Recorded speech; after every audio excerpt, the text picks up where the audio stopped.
if you look at what has happened over the last 2 years, I think the fundamental challenge culturally that we have is we are talking, but we are not listening. And we are talking louder and louder, and we are not listening. And even if we are listening, there are multiple levels of listening, but we are listening at a level where we want to debate. So we should stop talking and we should start listening. And that should be the underlying theme of how we build an organization. We are a listening organization. Then we co-create solutions with people and we co-execute on those solutions versus we're just talking at each other louder and louder.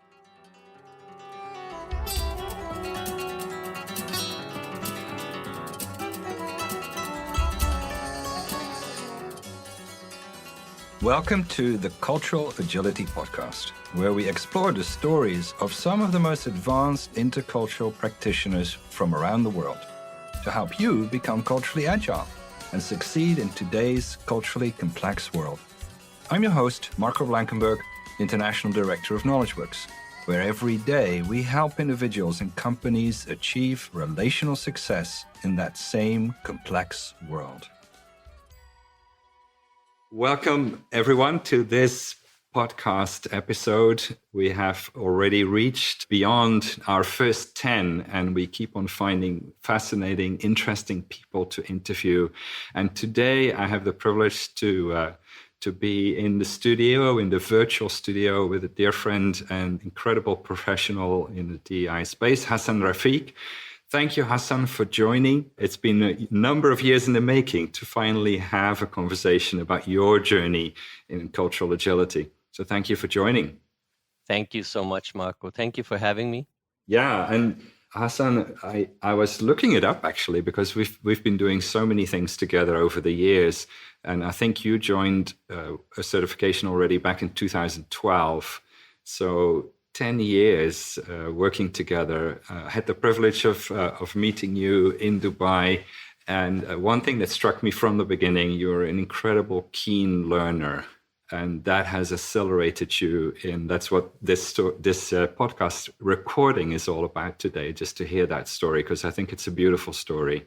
But Hasan, tell us a little bit more about yourself, where you come from, and a little bit of the highlights of your journey up to this point. Sure. 2012 is the year that changed my life. So I'll come back to that. And you were instrumental in shaping the way I think today. And I have thought about things over the last 10 years. So I'll talk a little bit about that, how knowledge works as well, some of the solutions, some of the ways of thinking, unbelievable. But I'll start with one of the points that you made, a keen learner. My journey starts from Pakistan.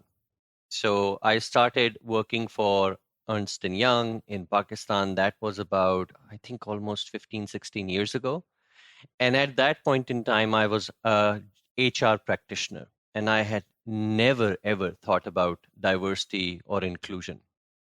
So if I pause and go further back, I had no link with diversity, equity, inclusion throughout my childhood, or that was my perception. So within EY, there was an opportunity to go and build out the DEIB function in the Middle East, North Africa. And that's where one of my biggest mentors comes in, Ginny Carlier, who's the vice chair for talent for EY Americas.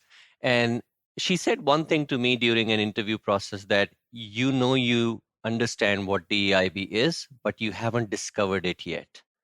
So I want you to take the leap and jump into this and come over and do this work in Middle East. And that was a leap of faith because I did not believe in myself. She believed in me more than I believed in myself. And it's very rare to find leaders like that. And as I started studying, I realized I was having the same experience in childhood. So my father was in the military. So as a child, every 3 years, you move to a different town and you go through the whole cycle of exclusion, inclusion, new friends, new school. And the second biggest influence in my life was my father. He was very disciplined, but at the same time, he would always ask me, you're making new friends. What are you learning about them? So focus on them versus what's happening for me. And I am feeling excluded. So be more curious about others and you will lead them to be more curious about you. So think about a child, 4 or 5 years old, 6 years old, every 2 years, moving to a different part of the country, going through that experience of exclusion. And that I realized when I connected the dots back to, I can do this work, but I also need to really understand what works and what does not work. So with EY, I spent almost 13 years. Every 3 years, I was moved to a different part of the world. So I went to EMEA, did DEIB work, Asia Pacific, lots of colleagues there, did DEIB work with them, and then finally moved to the US. And almost 80% of my DEIB experience has been outside of US. And there is so much learning that we need to do in the global space when it comes to DEIB. And then from EY, I moved to Facebook and worked there for 2 years. Amazing experience there. And now I am with Newzella, which is an edtech company, which is a community of people who are impacting education like it has never been impacted before. So that's a little bit about me. But the experience of exclusion and inclusion is layered throughout my life. And that's the lived experience that I bring to this conversation. Yeah, you raise a really important point in that. In Dutch, we talk about being an armchair wrestler, as in you talk a good talk, but you've never experienced it yourself. And I think in diversity work, I think being able to bring your own deep experience to your work is so incredibly important. So you already alluded to the fact that you moved around a lot as a family, that being included, excluded, saying goodbye to old friends, having to make new friends. Are there any experiences that stand out for you that really, in retrospect, once you started to study the subject, you realize, wow, I have gone through this multiple times in my life? Is there a story that stands out for you? I think the underlying lesson there is human beings inherently are not exclusive. We don't like wake up to exclude someone. I have a plan today that I'm going to exclude this individual. It happens, and sometimes it happens unintentionally.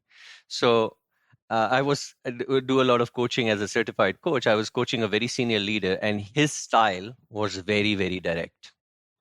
And through his style, he would unintentionally exclude people in team meetings. And this, we are talking about a C-suite, a very senior leader who's responsible for more than $100 million in revenue, has 200 people across the globe. But his style was very, very direct. So when we started talking, I realized there is a little bit of self-awareness that he does not have. And there is also a little bit of personal awareness of how would that impact someone who does not think or look like this person. So building more empathy with people who are indirect, for example. And I think that's where I realized that that style that he built made him successful over the last 10, 20 years, right? Because that's what the organization valued, and he was excelling in that space. Now, 10, 20 years ago, he had a team of 4 people. That worked. He expanded that to 20 people. Now he's working in a global space with 200 people, multiple teams spread across the globe. That same recipe of success is not going to work. So how do you become nimble and agile? And that is something that he needed to learn. That is something that I needed to learn. As I moved from one place to another, I realized the rules for success have just changed. I can't see them because maybe they are written in sand, but I can experience them. And as I'm experiencing them, do I have the agility or flexibility to adjust and adapt to what would work here? And I think that's the biggest lesson. We always think of, especially in the Western world, best practice is universal. Let's just apply this everywhere in the world so we become more consistent. And you've taught many of us is best practice is always contextual, never universal. If I have something that works in New York, I need to rip it apart and put it back together for China if I want to apply that on China. And it has to be decided or aligned with what people want in China. So lots of learnings there. I think it's more was stumbling onto something, discovering something, connecting the dots, and helping people see what they cannot see.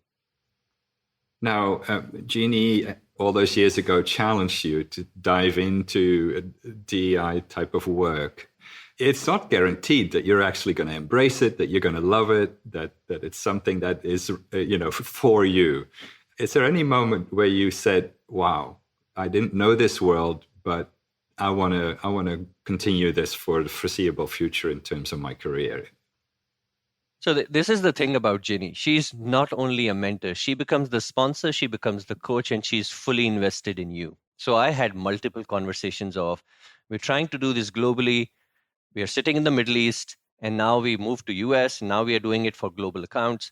It was so interesting to see how she would come together around you to create that space that you can experiment.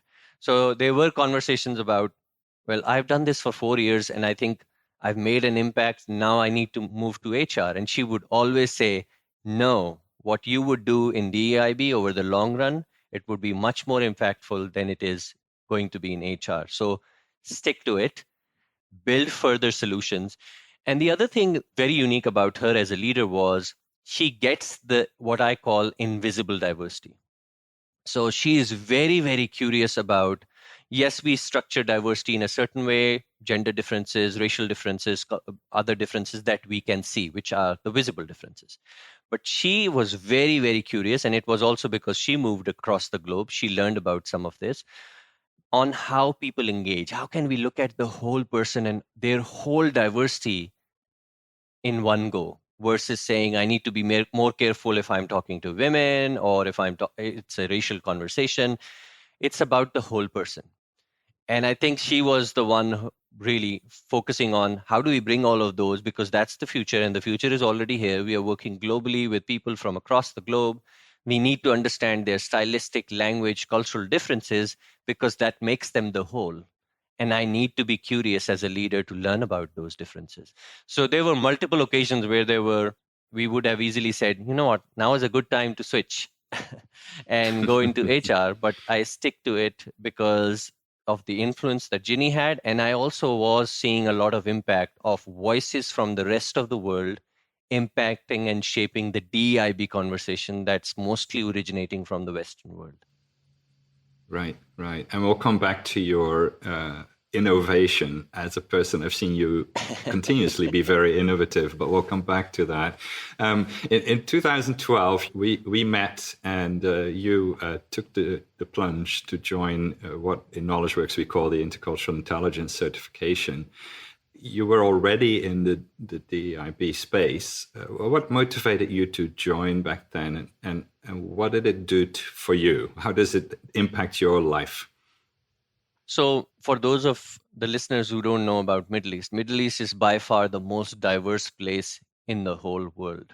So as a DEIB practitioner, I'm looking at the landscape, and of course, we're getting a strategy from various parts of the Western world saying, here is how we do it, here is how we have scaled across the globe. So in the Middle East, in some of the countries, almost 90% of the population is expat, and you have more than 200, 300 nationalities represented. So a classical Western approach to separating people based on their differences does not work and will not work because people don't want to be categorized that way. So that was one curiosity area that I had to think about. Well, if I am the most diverse or visibly very diverse, what would work? Because the traditional DEIB strategy will not work. And we have had multiple debates. So you can look at gender across the globe consistently. That's one metric that you can look at. But what about race? What about socioeconomic background? What about so many other differences? You cannot, because you cannot collect the data. So from that perspective, I think what makes it even more interesting is what would work. And that's a tension that you're always in. If you are working for a global company, that will be a tension. Because here, what we saw really work well was if you have a focus on invisible diversity or cultural agility or pieces of behaviors that make you who you are, and having a structured framework that helps you navigate through those behaviors and shifts your behavior to becoming more agile. So I call it agile leadership or culturally agile leadership, but it is building those building blocks for you to play with to understand, how will I navigate this behavior? This person does not look like me, think like me, does not even speak the same language. How do we become successful together? I think that was the enabler for us to explore cultural agility as well as the knowledge works frameworks. And I think that's what we got from a lot of the application of the work that you lead is directly linked to if an organization wants to build a global way of thinking about DEIB, and what are the pieces that we don't focus on that are more important in certain parts of the world. So in order to be truly inclusive and having a truly global strategy, you cannot just think about the traditional metrics that you have in DEIB. You need to think beyond. And when you start to think beyond, you are in a challenge of how do I pick up something that's not just academic, that will not just teach me about cultural differences, but would enable me to behaviorally shift my own behavior to create more inclusion for others. I think you're raising a fundamental point that, as you know, KnowledgeWorks is really passionate about this idea of seeing a person as a unique cultural human being.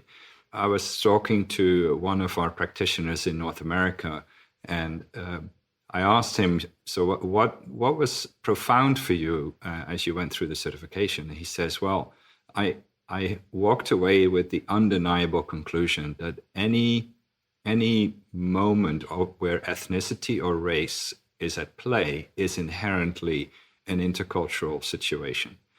And I thought that was just, almost like a missing ingredient. So in terms of your own journey, seeing every human being as a unique cultural human being, what does that do to you, both as Hasan Rafiq, but also as a professional in the industry? So for me personally, it feeds my curiosity because I am a lifelong learner. I want to learn about others, their lived experiences, how they were brought up, as deep as preferences, and I listen for those preferences, and then I try to adjust myself based on those preferences. So it feeds my inner curiosity to get to know people at a deeper level. As a practitioner, I think it is crucial. It is crucial because if you look at what has happened over the last 2 years, I think the fundamental challenge culturally that we have, of course, I am based in US, so in some of the Western countries, is we are talking, but we are not listening. Mm. And we are talking louder and louder, and we are not listening. And even if we are listening, there are multiple levels of listening, but we are listening at a level where we want to debate, where we want to put our own point of view in front of others. So what I have realized at least over the last 2 years is we need to create more spaces where we are genuinely interested in listening to others. And a very simple way of doing that I do most of the time is when someone asks me, what is your point of view? I say, I haven't formulated it yet. I want to learn about other point of views in the room.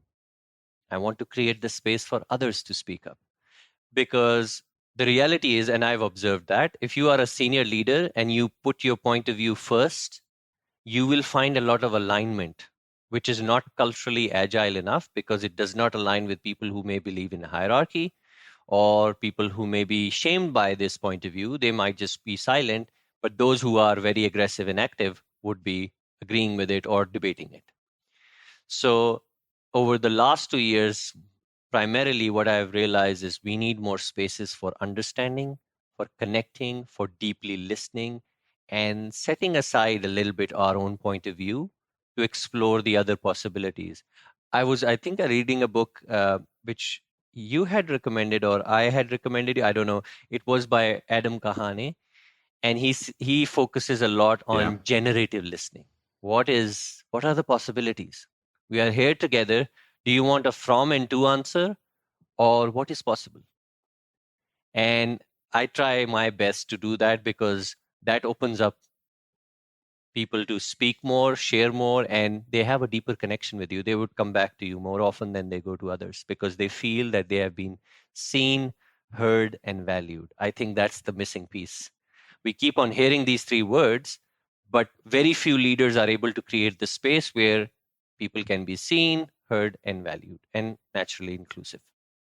And I find that the more success we have in our career, the more senior we become, the more people expect us to have the answers. And it's very tempting to continuously step into that. And it shuts people down. As you mentioned hierarchy in our cultural map inventory. We call it directed destiny, where the leader directs people what to do and how to think. And that in the intercultural space especially is counterproductive because it shuts down the innovation, the creativity that might be in the room, but people then say, well, the boss thinks this, so who am I to now add to it or take an opposite view? That might be risky. So it's safer to not say anything. So yeah, that idea of what Adam talks about in facilitating breakthroughs, I love how he articulates that. Judith Fraser talks about co-creating meaning and co-creating solutions. In all the work you've done, you moved from Pakistan, you moved into the Middle East, and then you moved to the US, to I always mix them up, but to the West Coast, right? California. Yes. And now you're in Texas. You're a lifelong learner, but you've also gone through your own cultural adjustments, maybe even a bit of culture shock here and there. What is it like for you as a family of Pakistani origin to move around? What are some of your own cultural discoveries and experiences in that? Yeah, I think the first thing is media portrays such a negative picture about anyone and everyone, or an overly positive picture of a certain part of the world. Right. So in between Middle East and US, I had 2 stints in Europe as well. And I think what I loved about that was a completely different experience. Now, of course, there are generalizations that people make about, if you're working in the UK, then you will see a lot of nods, but no agreement, and people will not call you out. I was working in the UK with a team of 20 people who were from all over the world. That perception was busted big time because people would call out and be very direct. I think the danger with that is the generalizations do not help us. Because you can take any tool and say, you know what, I will be flying to Saudi Arabia and doing this meeting. Can you just quickly adjust me? And I literally have an example of a leader that I was coaching who was moving from US to Saudi Arabia. Those generalizations may give you a baseline understanding of what the culture is. But the moment you start living into a neighborhood and start to navigate the roads, the transport system, make friends, you realize the whole bottom of the iceberg, as we call it. So what do's and don'ts and generalizations would give you at the surface level. It's good if your goal is to fly in first class and stay at a 5-star hotel, take all your meetings and come back. Great.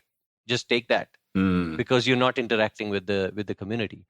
But if your aim is to live there and understand the dynamics, then you would need cultural agility, or you would need much more deeper frameworks like the 3 colors of worldview or the 12 dimensions to deeply understand what works here.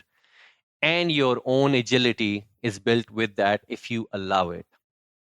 So I have so many examples of coaching where the inner preferences are so hardwired and they are so right and wrong driven that the person does not move from saying what would work here. And that may be outside of my comfort zone, but I would like to try what would work here. And I have found that's the recipe for disaster. Because if you are so stuck with one way of thinking or the right way of thinking or the preferred way of thinking, then you're missing out almost on 2/3 of what you could learn from the rest of the world. And that's a big challenge. And it's interesting because over the years, having worked 30 years plus internationally now, in the old days, the quote unquote parachute consulting or parachute advisory still worked. People would still swallow it. Nowadays, that's not the case anymore. So I think the world is moving on, and the emerging market economies, they're pushing back in many ways on that level of almost arrogance, I would say, saying my method is a universal method, and of course you have to do it my way. So I think it's a healthy place, a healthy shift, I think, in the world where people are pushing back on that level of arrogance. I I remember when you shifted to California. One of the most exciting things that I saw happen there is just the amount of impact that you were able to have. A wide variety of projects, some of them super innovative, and you got recognized through that. We'll shortly speak about that as well. But when you think of the projects you were allowed to be involved with, the new approaches you're able to develop, what would you say was one of the highlights? I think the biggest highlight was in California, most of the clients that I was working on, or most of the teams that I was part of in building their own global mindset through cultural agility, were global in their nature. They were truly global. So in the Middle East, I had people from all over the world, but they may not necessarily work on us on the same team. So there was more richness in diversity. But in California, we had a team that would be 300-400 people spread across the globe.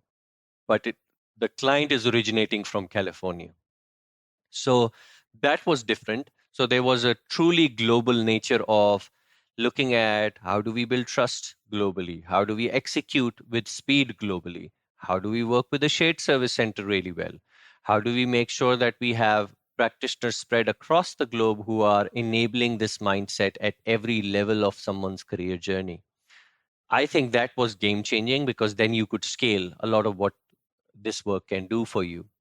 Not only that, at the heart of this is human beings, right? So you can be curious about your client relationships. You can be curious about a latest pitch that you're going to do. You can be curious about how we are building our collaterals that we are going to submit in the pitch or proposal, all of that through the lens of culture. And I think that was amazing to see because I have seen number of solutions out there that do not go as deep as the three colors of worldview or the 12 dimensions would go, is when you start to apply it onto the solutions that you're building. So it's good for one thing, which is awareness, but this is how it will shift the language in your proposal and the reason why you need to shift it. That's one example. This is how you will engage differently in a conversation. And here is how it will change you in that conversation. I think those practical applications were so many. So it was literally like a lab that I was running where we would have experiments that we would do with different things by using the same cultural agility frameworks and build more solutions on top of it. The other part of that was the commitment again, commitment from Ginny, commitment from all these leaders to go the long journey, which was very, very different. So we were building a 2-year journey for each account. There were pit stops in between that you get some more learning, you apply that learning, you experiment, you build products with it.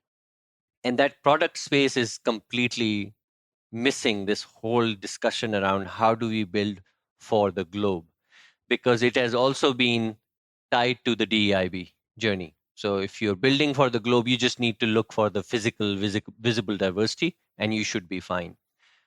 So we are still missing on the whole conversation.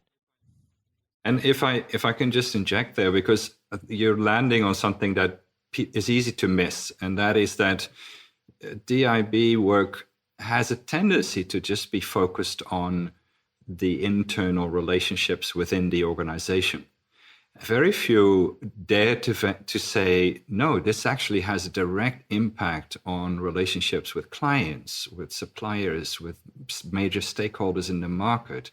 And I almost find that companies don't see that, but you definitely have done a lot of work in that space. So what would you say to that? I think it's very important for organizations to understand that just by changing pictures in your collaterals is not going to cut it. Representation that way, people can see through it. People can easily see through your materials as well as the conversations they are having with the people from your team.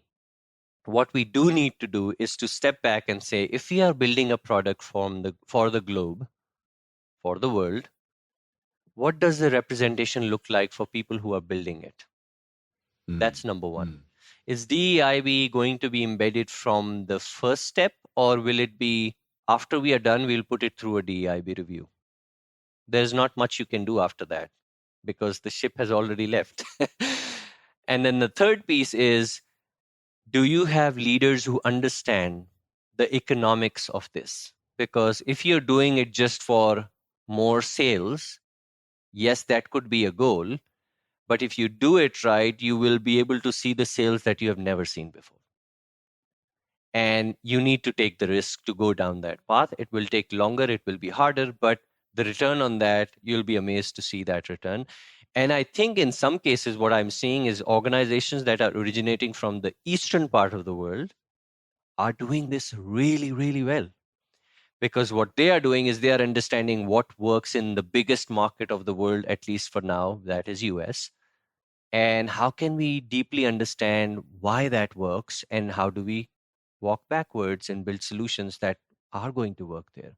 So I think we need to do a much better job at embedding that as part of the process versus an afterthought. And then it's not just a collateral thing. It has to be mindset, investment in people, building solutions, in some cases, even challenging our mission. So this is a side story. I was at one of the tech symposiums, and there was a leader who was talking a lot about an open world. An open economy is better for everyone, and it serves the whole world better, and we need more clarity, more rules which everyone can sign up to, and we just need to open up the world. That's better for everyone. So I asked the question, that is great, but did we ask the world if it wants to be opened up or not? Because you're making a big assumption here that an open world is good for everyone. Who said that? Who made that conclusion? And of course, an open world in the Western world is good for everyone. But we need to think about the rest of the world as an equal partner, not that this works here, this should work there too, and everyone should adopt it. Yeah, yeah. We recently did to your point, we did an audit of a organizational health tool. And the people who asked us to do the cultural agility audit, they said, hey, we've built this tool. We think it's pretty good. Can you tell us how we now can be culturally smart about applying it? And we had to tell them in great detail how the design of the tool itself was already not culturally agile. And there was many points using the 3 colors of worldview, the 12 dimensions, to analyze it. And we sat in the office and we said, this is going to be a hard read for them. In essence, they have to go back to the drawing board. And we decided to still send the report. And they were gracious enough to say, we want to go back to the drawing board. And we are now working with them already for 2 years. But not many organizations are willing to do it. But totally agree with you that the ideas of cultural agility, the thinking behind cultural agility should be part of how we design policy, how we design rollouts, how we design philosophically ways of developing people, ways of engaging with clients, etc. And that's hard to find. Yeah, I think also that's a great point. Sometimes we miss and we confuse speed with agility. And it's just moving fast enough. And are we moving fast enough? And we may be moving fast enough, but that may not be the most agile way of moving, which means you're missing on things. Then you'll come back and say, oh, we missed that. So I have seen a lot of leaders make that mistake of just move fast enough, and we are not moving fast enough. If you are agile and nimble, and if you move with agility, then it is going to have more impact, which does mean slowing down a little bit. Yes, yeah. And I just want to, again, bring one of the things that you said earlier, that you started to develop journeys for teams. And these were very significant teams within EY. And I know in the beginning we did a lot of co-design, but I really want to thank you for taking on that challenge, because we are still using that to develop high-performing intercultural team journeys. The slower pace, very intentional, crafting a team culture over time. So I want to thank you for challenging our team on that and taking the first steps in that approach. I would say the inspiration came inspiration came from one of our conversations when we were sort of ideating. This is where what it looks like at an individual. If you were to scale it, do we have experiments? So thanks to you. I mentioned already, I've always seen you as an innovative person, and you don't necessarily like talking about yourself, but I still want to ask the question today. You had the opportunity to win an award that had to do with a hackathon, I think. Yes. Can you tell that story? I thought it was brilliant. Yeah, you're absolutely right. I mean, there are multiple awards that were given to me, and I look at them as they are representative of the company that I work for because the company enabled it. So kudos to EY, kudos to Jenny. But the problem that we were trying to solve for as we evolved in our DEIB journey as a company was, what does belonging mean to us? What does belonging mean to everyone? And you can do all the research you want to. It's a very, very squishy topic. It means different things for different people. And there is not a lot of research out there that would say, you know what, if you do these 5 things. When I say research, I mean truly global research to say, when you do these 5 things, you can create a sense of belonging across the globe. So that was our problem statement. What does belonging look like for a company of 300,000 people across the globe, more than 250 countries that it serves, and thousands of offices? And we started with the design where I wanted to apply cultural agility or cultural agility frameworks embedded in the design. So we were using design thinking and bringing in cultural lens to it. And it started with the US. So we did a few belonging hackathons to understand, if I were to deeply distill 12 or 14 words that would convey a sense of belonging, what would it look like? And to make it interesting, as well as part of our design, was to create a jigsaw game. So we created a 16-piece puzzle jigsaw game that's the size of a large table. So it was huge. And we created an experience around it. That was one of the products that came out of that hackathon. The second product was a guide. And the third product was how to have these conversations. So we were very happy that we did it. And then I decided, after we have done it, let's take it on a run because it's still in a beta version for across the globe. Let's take it to India. Let's take it to parts of our shared service in China, Philippines, other parts of the world. And what was fascinating, what we learned from there were the words that people were using to convey a sense of belonging were different. So he said, okay, so we have more richness, even though the selection of our people, the first 30 people who participated, was very diverse. But why would you use a word like assimilation for belonging? I don't get it. You would never use that word. Or words like elevated. If you're elevating someone else, you are taking away belonging from someone else. Why would you do that? So we became very, very curious, and we were literally disrupted by the whole conversation because in our team, we had product ready to go. So we had to go back to the drawing board to understand why those words matter and what they were trying to convey. Culture was layered in throughout. It was about my cultural values and what do I need from a belonging perspective. So if you are sitting in India in a small team and there is a global account that reaches out and says, can you work on this for us? You're being elevated, right? Yeah. You're being assimilated into something bigger than yourself. And that was the highlight. When I am part of something bigger than myself, I feel a sense of belonging. Whereas in our world, in the Western world where we were designing it, it was about me and my authenticity displayed to the rest of the world, which is another way of demonstrating belonging. Do I belong if I am an individual, or do I belong if I am part of something bigger, which is the individual community accountability lens that you shared with me? I think that was game changing because as part of our submission to the Great Places to Work, I had so many curious questions that came back from the Great Places to Work on, well, how did you do that? And why did you do that? You had a solution ready to go. Why did you tweak it again? And so I had fascinating conversations with the Great Places to Work, and I'm grateful to them for the innovation award, the leadership award, it goes back to EY, the phenomenal place that EY is, and its leaders investing in this, especially Ginny, believing in this and making it happen. Fantastic. Yeah, there's nothing, being able to be given the space to do that is so powerful. And also, I think what is a big message in this is that designing a solution, very often people think that the what of deploying the solution needs to be all scripted. And I'm learning the hard way more and more that in the global intercultural space, the more you script the what, the more you have a probability that cultural bias slips in and that people don't engage with it.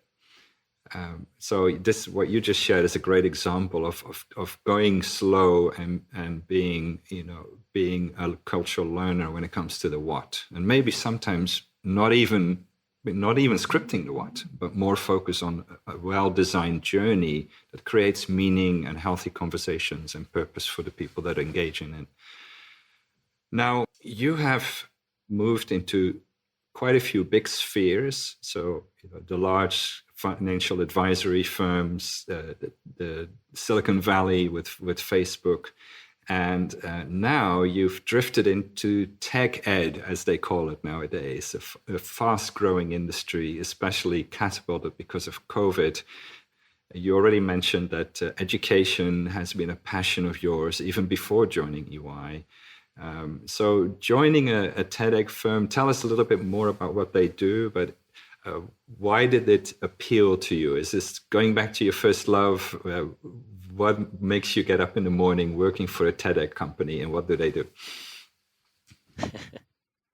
That's true. And I think they have flipped the name now. It's EdTech versus Tech Ed. So EdTech. And Newsela is such a phenomenal place to be. The reason why I say that is, for a DEIB practitioner, the level of commitment you're looking for is at the most senior level. And what if I said you don't have a DEIB leader, you don't have a team, you have 2 or 3 people who do this? Show me the progress. I always ask that question.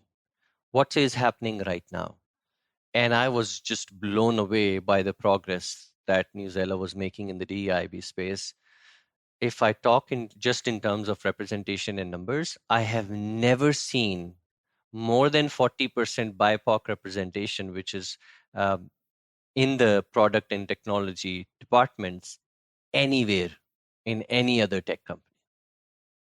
If you look at the leadership, it's very diverse. And then also, sometimes it does matter how much power or positional authority your chief diversity officer has. So what are the reporting relationships? Do they work with the board? What resources will be provided to them? So I always call it as a community of 600, almost 600 people who are very, very passionate about one mission, which is meaningful classroom learning for every student, which also attracted me because if you remember my journey, I was working full-time and I was a visiting faculty member. So I had a deep connection with teaching, and I would end up working for 12 hours a day in some cases because I had the passion for it. It's in K-12 education realm. So that makes it even more powerful because I have got little children and technology is enabling children to learn more. What I loved about Newsela when I started to explore was equity was embedded into the product. When I say that is very simple example. If you have 20 students and they are at different reading levels, typically you would move them to different classrooms to go to a classroom that is the level that they are at, right? Someone needs to think about if that experience is inclusive or not. It's demoralizing, it's exclusive. I can't stay with my friend and read the same article. So engineers at Newsela found that as a problem. What if we gave the teacher the opportunity to change the level of reading with tools and assign the same article to the whole class where everyone is reading the same? Nobody knows which level or you are reading at, but we are having the conversation. The essence is learning, right? Meaningful classroom learning for every student. And then with that same article, I was just blown away that you can do annotations, you can do markups, you can do highlights, you can play MCQs. There is so much that you can do while staying connected as a unit, as a community, as a classroom with your friends learning together. And that's just one very simple solution that they build. But it has been an amazing experience. I worked directly with the CEO. I worked with the board, and we have made more progress in 6 months than I would have made in anywhere in 2 to 4 years, because people at Newzella are very passionate about DEIB. Wow. Wow. So it sounds like there's still a lot more to come in your role there. Yes, yes, Yeah. yes. Yeah. Now you've been in senior roles in the DEIB space in North America, and during a very turbulent time. And you don't necessarily want to talk about anything related to politics or anything, but you've experienced it firsthand as a senior professional. What would you say to the community? What would be your message to the community of DEIB practitioners, but even to senior leaders in the context that you're working in? Yeah, so in my coaching practice, I'll share with you the 3 dynamics that I have come across. And it is true for not just tech companies, it's true for many companies.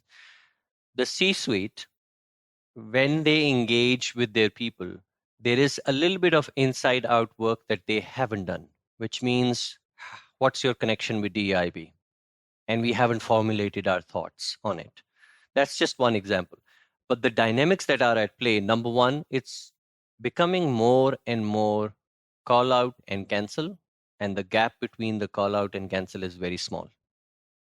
Number two, leaders are going to all the trainings. People are going to all the trainings, and they are sitting there and quietly watching, not saying anything, because maybe they say something that others might find offensive and it's not helping.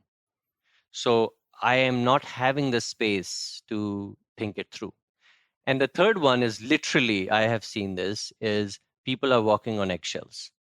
There is that environment does not exist for us to learn, grow, and be curious about things, and that safety is absent.